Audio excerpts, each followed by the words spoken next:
Hello everyone, welcome to my YouTube channel simplified nursing में आप सभी का स्वागत है। मैं हूं किरण और आज हम देखेंगे फोबिया के बारे में।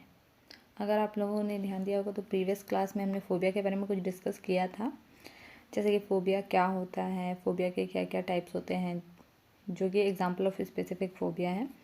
आज हम जो रिमेन्स टॉपिक है फोबिया के बारे में जो बचा है उसको हम डिस्कस करेंगे। जैसे कि बहुत सारे उसके टाइप्स बच गए थे वो हम देखेंगे। Classification of phobia, phobia classification क्या है वो हम देखेंगे। साइन एंड सिम्टम, किसी भी पर्सन में अगर फोबिया होता है तो उसमें क्या क्या साइन एंड सिम्टम आते हैं इनके बारे में हम डिस्कस करेंगे।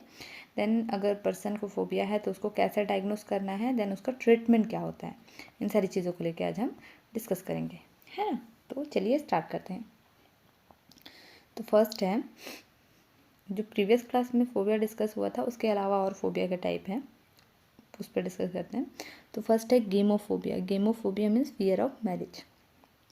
नेक्स्ट है insectophobia. Insectophobia means fear of insect. AIDS phobia, fear of AIDS. Zoophobia, fear of animals. Microphobia means fear of germs. Then brontophobia means fear of thunder. Then algophobia, fear of pain, है ना। Then next हम देखते हैं classification. Phobia का classification according to ICD-10 के according phobia का क्या classification है।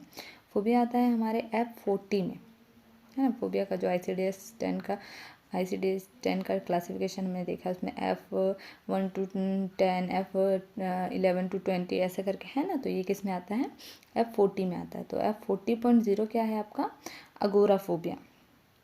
प्रीवियसली हमने डिस्कस किया है अगोराफोबिया क्या है, आप उसे फॉलो कर सकते हैं। F40.1 है सोशल फोबिया। F40.2 है स्पेसिफिक फोबिया। F40.8 है अदर फोबिक डिसऑर्डर। F40.9 है फोबिक एंग्जाइटी डिसऑर्डर अनस्पेसिफाइड। ये सारे टर्मिनोलॉजीज हमने प्रीवियस क्लास में डिस्कस किया है, तो आप एक बार गो थ्रू कर लीजिए उसको। नेक्स्ट हम देखते हैं sign and symptom of phobia. It based on its major type. तो इसके जो मेजर टाइप्स होते हैं, है ना, मेजर टाइप में क्या क्या आ जाएगा आपका, simple phobia, social phobia and agoraphobia. इसके बेस पे इनके साइन एंड सिम्टम डिफाइन किए गए हैं। तो सिंपल फोबिया क्या होता है, it is an irrational fear of a specific object और stimuli. Irrational without reason person getting fear is called simple phobia. It is more common in childhood. ये किसमें, चाइल्डहुड में मोर कॉमन होता है। तो इसके साइन एंड सिम्टम क्या होंगे, irrational and persistent fear of object और सिचुएशन। कोई भी सिचुएशन और ऑब्जेक्ट को लेकर पर्सन में irrational and persistent fear develop होता है, सिम्टम नज़र आते हैं। देन नेक्स्ट है immediate anxiety on contact with feared object और सिचुएशन। पर्सन को जिस चीज़ से फियर है उस फियर ऑब्जेक्ट और सिचुएशन के अगर कांटेक्ट में पर्सन आता है तो उसको इमीडिएट एंग्जाइटी हो जाती है। ओके। नेक्स्ट है लॉस ऑफ कंट्रोल, फेंटिंग और पैनिक रिस्पॉन्स। जब भी पेशेंट जो भी उसका फियर ऑब्जेक्ट है या सिचुएशन है उसके कांटेक्ट में आएगा तो एंग्जाइटी तो होगी उसको, साथ ही साथ उसको क्या होगा, लॉस ऑफ कंट्रोल। पर्सन क्या करेगा, पर्सन में क्या हो जाएगा, लॉस ऑफ कंट्रोल। उसको उस सिचुएशन में क्या हैंडल करे ये समझ नहीं आएगा। फेंटिंग मीन्स चक्कर खा के गिर जाना, और पैनिक रिस्पॉन्स में बहुत ज़्यादा हाइपर एक्टिविटी करेगा पेशेंट। नेक्स्ट है avoidance of activities involving fear stimuli. जो फियर ऑब्जेक्ट है, जो फियर सिचुएशन है, उसमें इन्वॉल्व होने के लिए पर्सन क्या करेगा, कोई भी एक्टिविटी अगर हो रही है तो उसको अवॉइड करने की कोशिश करेगा। देन नेक्स्ट है anxiety when thinking about stimuli. जो भी उनको फियरफुल सिचुएशन है या फिर फियरफुल ऑब्जेक्ट है उसके बारे में सोच के ही पर्सन को क्या हो जाएगी, एंग्जाइटी हो जाएगी। नेक्स्ट है पॉसिबल इम्पेयर सोशल और वर्क फंक्शन। अब इससे क्या होगा, पर्सन को एंग्जाइटी हो रही है तो वो उसके सोशल वर्क और फंक्शन को इम्पेयर करेगा, इफेक्ट करेगा। ओके, इतना क्लियर है आप लोगों को सिंपल फोबिया। नेक्स्ट है हमारा सोशल फोबिया। सोशल फोबिया का मीनिंग क्या होता है ये तो आप लोगों को पता होगा, नहीं पता है तो प्रीवियस क्लास एक बार जाके देख लो। इसके साइन एंड सिम्टम है हाइपर वेंटिलेशन। पेशेंट को ऐसा लगेगा कि मुझे हवा कम पड़ रहा है, मुझे सांस नहीं आ रही है, इस तरीके से patient needs more oxygen, like the terms we used hyper ventilation.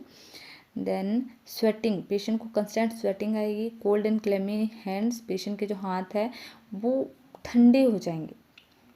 Blushing, patient sudden एकदम रेडिश हो जाएगा। पाल्पिटेशन, पेशेंट को ऐसा लगेगा डर की वजह से इतना उसको पाल्पिटेशन स्टार्ट हो जाएगा। इट मीन्स पेशेंट को खुद की हार्ट बीट सुनाई देने लगेगी। कन्फ्यूजन, पेशेंट कन्फ्यूज हो जाएगा। Then trembling hands and voice, patient के जो हाथ है और जो वॉइस है वो कांपने लगेगी।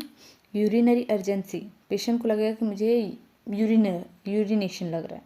देन फियर और एम्बेरसमेंट और रेडिकुलस, फियर इतना ज़्यादा हो जाएगा कि पर्सन वहाँ पे शर्मिंदगी फील करेगा।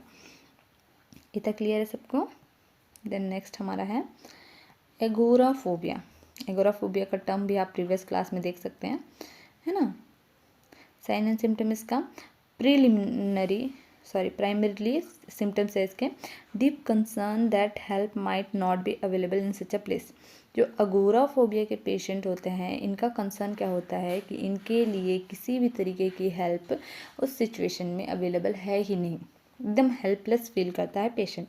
देन नेक्स्ट है avoidance of public place and confinement to home. Person agoraphobia का जो पेशेंट होता है वो क्या करता है, पब्लिक प्लेस में जाना ही अवॉइड कर देता है, खुद को घर में बंद कर लेता है। इतना क्लियर है सबको। देन नेक्स्ट हम देखते हैं डायग्नोसिस। अब हमने देखा इतने सारे साइन एंड सिम्टम है ना, तो हम इसको डायग्नोस कैसे करेंगे। तो इसका कोई स्पेसिफिक डायग्नोसिस नहीं होता, नो स्पेसिफिक डायग्नोसिस टेस्ट। ये जो भी हमने देखा ये सारे क्या थे, ICD-10 के क्राइटेरिया के अकॉर्डिंग साइन एंड सिम्टम थे। अगर पेशेंट में ये साइन एंड सिम्टम्स शो हो रहे हैं तो हम उसको फोबिया में कंसिडर करेंगे।